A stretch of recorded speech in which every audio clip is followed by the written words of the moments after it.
June 12, 1944. Imagine Camp Hearn, Texas, early in the morning. The sound of bacon frying in a cast-iron skillet cut right through the still morning air. It was as sharp as artillery fire. Private Carl Mesner just stood there in the mess hall doorway, frozen. His legs were shaky, carrying a body that had forgotten what it was like to have enough food. The smell hit him first. It was salty and smoky, with the rich aroma of sizzling bacon fat. It felt like something from a dream, a life he used to know. He looked around and saw about 43 German prisoners of war standing still, watching the American cook. The cook grinned, flipping the bacon with a fork that looked like it had seen years of use in some Texas ranch. For 8 months, these men had been told that being captured meant torture, starvation, and being treated like dirt. But instead, here they were, watching a Texan with red hair serve them breakfast like they were guests in his own home. Carl felt his hands start to tremble. The tray slipped out of his hands. Everything went quiet as it crashed to the floor. In that silence, something much stronger than weapons showed itself. It was the understanding that everything they'd been told about the enemy was a complete lie. Carl Mesner got to Camp Hearn 3 weeks before. He was half-starved and thought he was going to be killed. He used to be a mechanic for the German Air Force, stationed near Caen. His unit was taken over by American soldiers in the mess after D-Day. When the Americans found him hiding in a burned-out farmhouse, he put his hands up, waiting to be shot.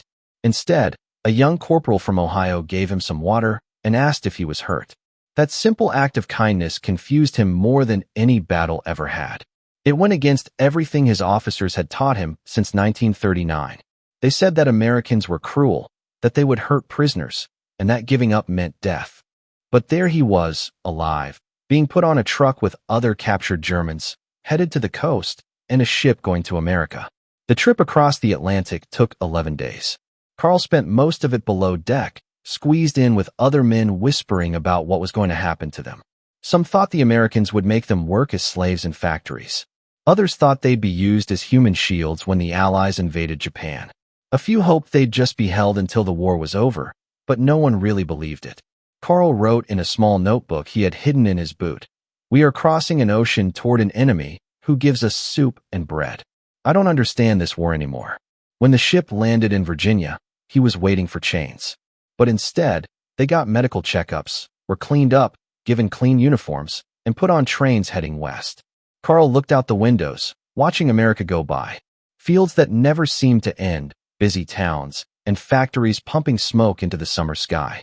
He was overwhelmed by the sheer size of it all. He couldn't put it into words yet, but he knew that Germany had never had a chance. Camp Hearn covered 500 acres of Texas land. It was like a small city made of wooden buildings, surrounded by barbed wire and guard towers. By mid-1944, it held almost 5,000 German prisoners, most of whom had been captured in North Africa or Italy. The camp had been built in less than 6 months on what used to be a cattle ranch, and it still smelled a bit like livestock. When Carl first saw it, it looked more like a summer camp than a prison. There were baseball fields, gardens, and even a small library with donated books. The guards didn't seem worried and carried their weapons casually. One of them waved as the new prisoners got off the trucks. "Welcome to Texas, boys," he said in German. "Behave yourselves, and we'll get along just fine." The American way of managing prisoners was strange to men who had grown up under Nazi rule. It was based on being decent to people, following the rules of the Geneva Convention. The United States government knew that treating prisoners well had a few good results.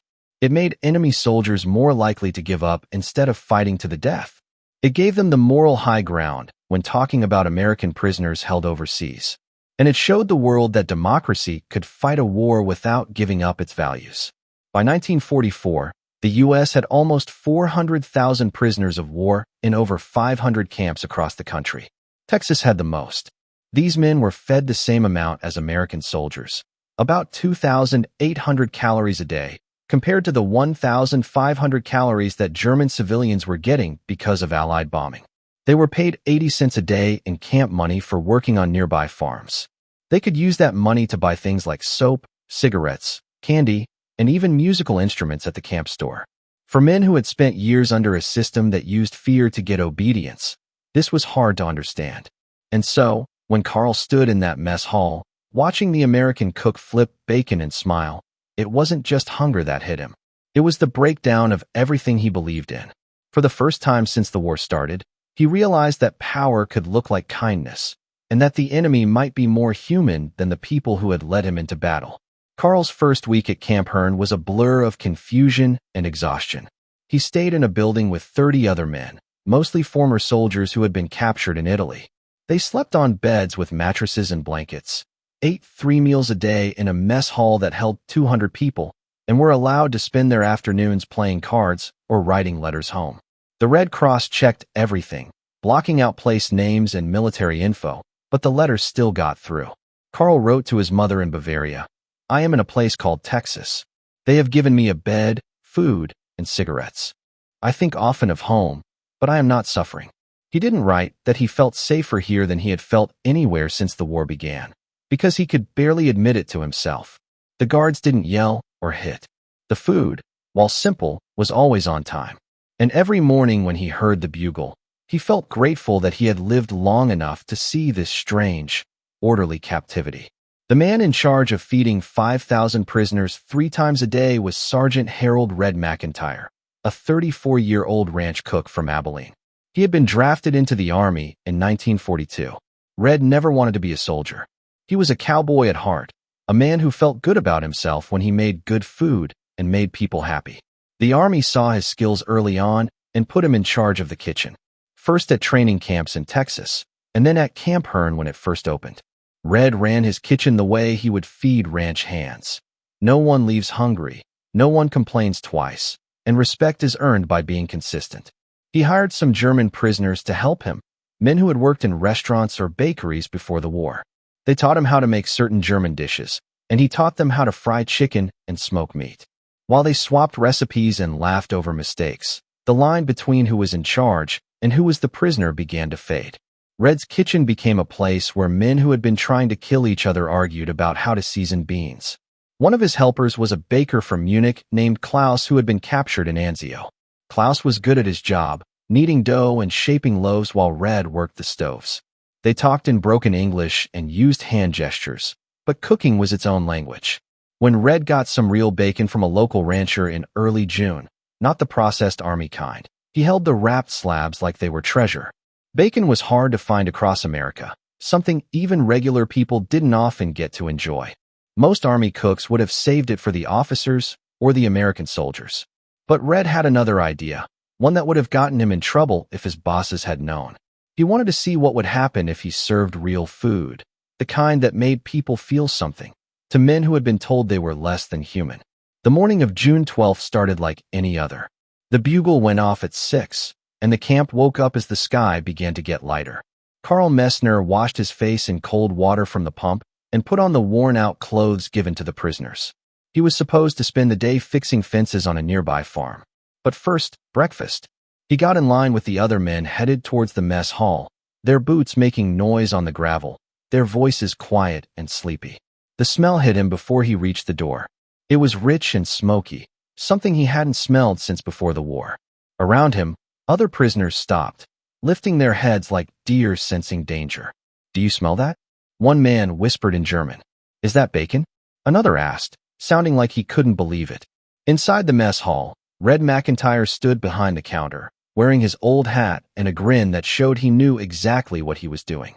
6 cast iron skillets were on the stove behind him, each filled with bacon sizzling in its own fat. The sound was almost too much in the quiet morning. The fat was popping and the meat was getting crispy. Red carefully flipped each piece with a spatula, moving like a jeweler. The American guards were watching the prisoners, looking somewhere between curious and amused. They had been told that the prisoners would be getting better food that morning to try and boost their spirits, but they didn't know it would be bacon. Even they knew what that meant. Carl moved through the line in a daze, trying to understand what he was seeing and smelling. This was supposed to be a prison. These were supposed to be his enemies.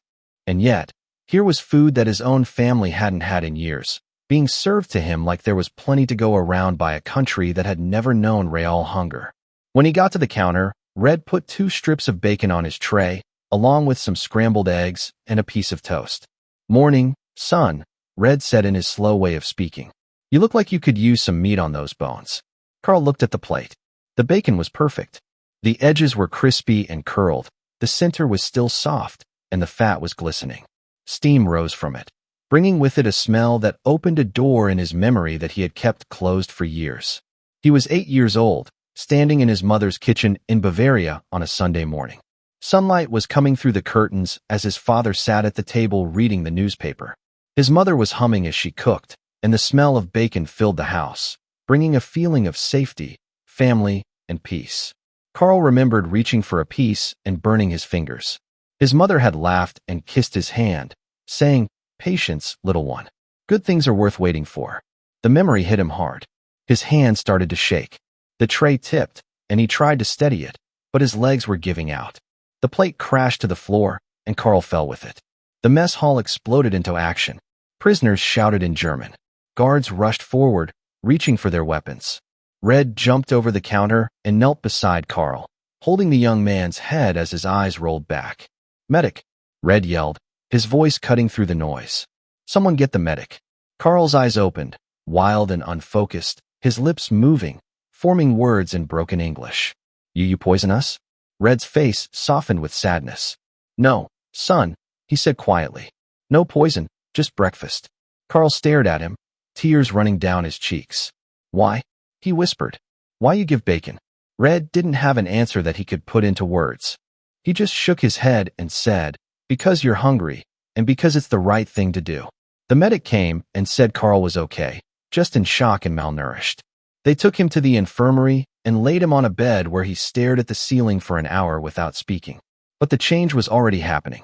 By noon, everyone in Camp Hearn had heard the story. The Americans had served them bacon, real bacon. They could have given them scraps or let them starve, like they had been told. Instead, they had given them a meal that tasted like home. Men who had spent years learning to hate their enemies were now quietly asking themselves a question that had no easy answer. What kind of country feeds its prisoners like they were honored guests? In the days that followed, something shifted in the camp. The prisoners still followed orders and did their work, but the defiance that had been there at the start softened into something closer to working together. Men started volunteering to help in the kitchen, not to cause trouble, but to learn American cooking. One night, a storm hit the camp and flooded the animal pens, and a few German prisoners helped the guards save the animals without being told to.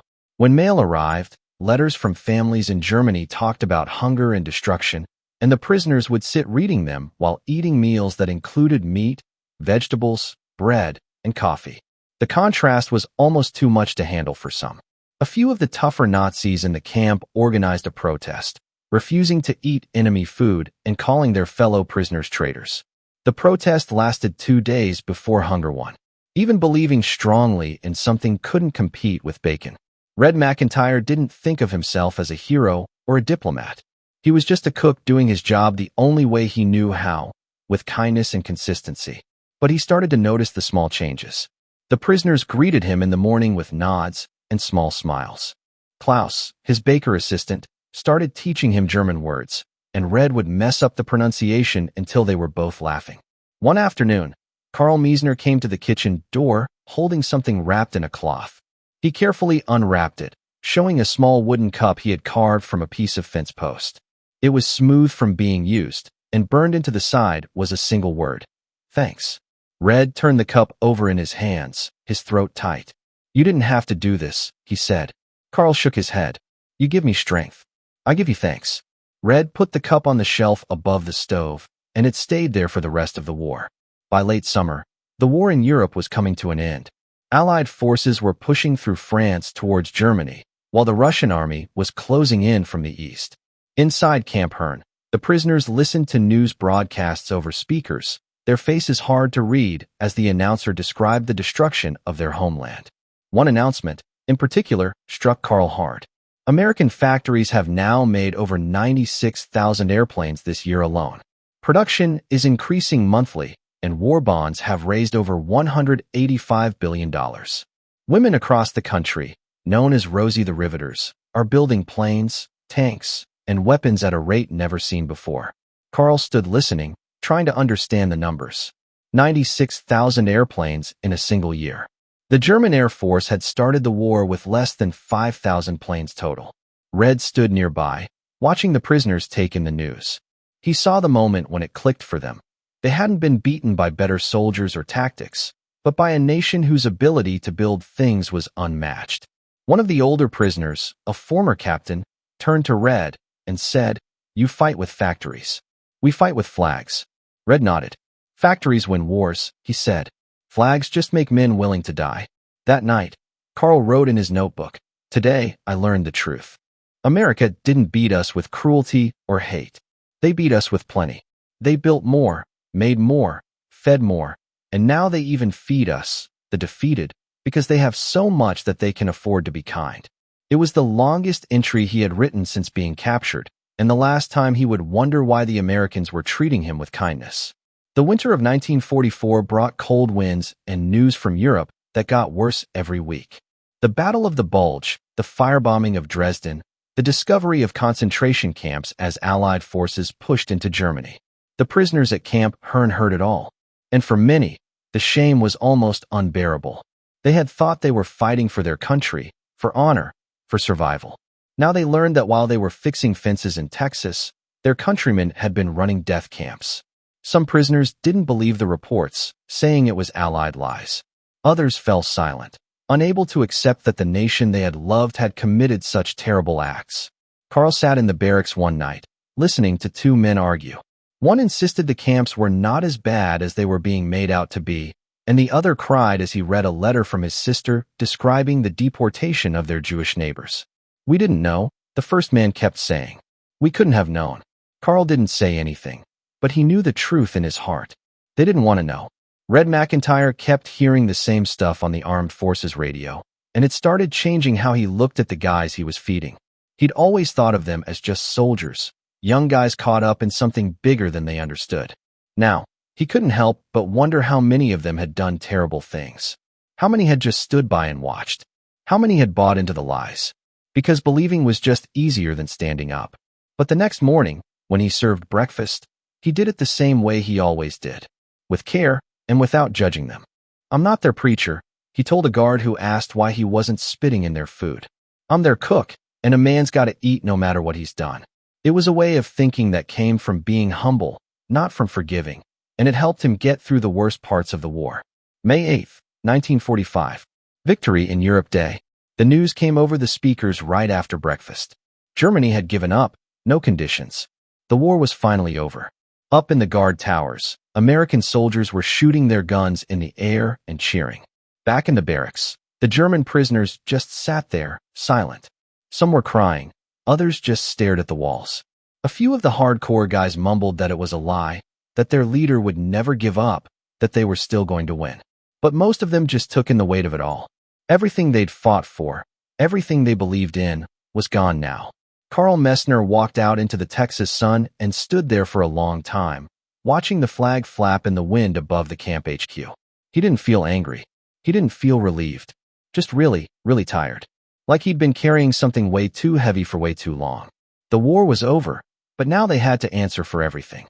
That night, Red McIntyre made what he called a victory dinner, but he was careful not to celebrate too much in front of the prisoners. There was fried chicken, mashed potatoes, green beans, cornbread, and peach cobbler for dessert, made with peaches from a farm nearby. And there was bacon, 6 pans full of it, crispy and golden. The prisoners walked through the line without a word, taking their plates like they were used to, not asking questions when things were good. When Carl got to the counter, Red handed him his tray and said, "War's over, son. That means we can finally eat like friends." Carl glanced down at the bacon, then back at Red. "We lose," he said quietly. Red nodded. "Yeah, but you're still here. And that's something." Carl took his tray to a table and sat by himself, just staring at the food. The other prisoners started eating, slowly at first. Then, like they'd forgotten what it was like to not be hungry, someone started humming a church song. In Festa Burgess and some others joined in, their voices quiet and shaky. Then, surprisingly, one of the American guards, a Lutheran guy from Wisconsin, started singing the English version. The song floated through the mess hall, connecting them all, even with the language difference and the war. For a few minutes, it didn't feel like a prison anymore. It felt more like a safe place. The next few weeks were weird. The prisoners knew they'd be sent back home eventually, but nobody knew when or to what. Germany was a mess. Cities were destroyed, People were starving, and there wasn't any government to speak of. Some prisoners got letters from their families, saying things were so bad that they were more afraid of going back than they were of being prisoners. One day, Carl's mother wrote that their house in Bavaria had been bombed. She was living with his sister in one room, with no jobs and barely any food. "Don't hurry home, Li Chin," she wrote. "There's nothing here but sadness." Carl folded the letter carefully. He put it in his notebook with all the other letters he'd written but never sent. He didn't even know what home meant anymore. Red McIntyre watched the prisoners pack up their few things, feeling sadder than he thought he would. He'd spent 3 years feeding these guys, arguing with them in his broken German, laughing at their terrible jokes, and showing them how to make American food.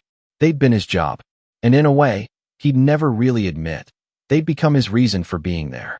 On the morning the first group was leaving, Red made one last breakfast. Bacon, eggs, biscuits, and coffee so strong it could probably strip paint. He served each guy himself, shaking their hands and wishing them luck, even though most of them barely understood him. When Carl Mesner got to the counter, Red handed him a package wrapped in brown paper. "For the road," he said. Carl carefully opened it up. Inside was a single strip of bacon, cooked and cooled, and the wooden cup he'd carved a few months ago. "You gave this to me," Carl said, confused. Red smiled. "And now I'm giving it back. You'll need something to remember that not everyone was a jerk." The truck engine started up, and the prisoners slowly climbed on board, like they didn't want to leave the only safe place they'd known for years. Carl sat near the back, holding the wooden cup tight, watching the camp get smaller and smaller. The guard towers, the barracks, the mess hall where a red-haired cowboy had given him bacon and called him son. It was all disappearing in the Texas dust. He didn't know what was waiting for him in Germany. He didn't know if he'd ever see his family again. But he knew one thing for sure. He'd made it through the war not because of the soldiers who captured him, but because of the cook who fed him. And he'd never forget that. The trip back home took 6 weeks. They went by truck to the coast, by ship across the Atlantic, and by train through the destroyed towns of France and into Germany. Carl barely talked the whole time. He just wrote in his notebook and stared at the wooden cup. When the train finally crossed into Bavaria, he pressed his face against the window and saw what his mother's letters had only hinted at. It was a wasteland of rubble and ash. Cities were just skeletons, and roads were packed with people pushing carts full of their stuff. This was the homeland he'd fought for, the fatherland that had promised would last 1,000 years. It had lasted 12, and those 12 years would hurt for generations. Carl found his mother and sister in a one-room apartment in a building that had somehow survived the bombs. They cried when they saw him, not because they were happy, but because they were relieved, glad that at least one of them had made it back alive. That night, sitting at a table made from pieces of wood they'd found, Carl unwrapped the package Red had given him. He'd already eaten the bacon. He'd eaten it on a train platform in France when he didn't have anything else. But he still had the wooden cup. He put it in the middle of the table and told his family about the camp in Texas, the cook who wore a cowboy hat, the breakfast that had made him cry. His mother listened quietly, tears running down her face. "You ate bacon?" she whispered, "when we were eating potato peels." Carl nodded. "Yeah," he said, "and that's why they won." Over the next few years, Carl Mesner slowly rebuilt his life. He worked in a bakery, married a teacher, had 3 kids, and never talked about the war unless someone asked. But the wooden cup always stayed on the fireplace, polished and taken care of. It was a reminder of something he'd learned in a prison camp 5,000 miles from home.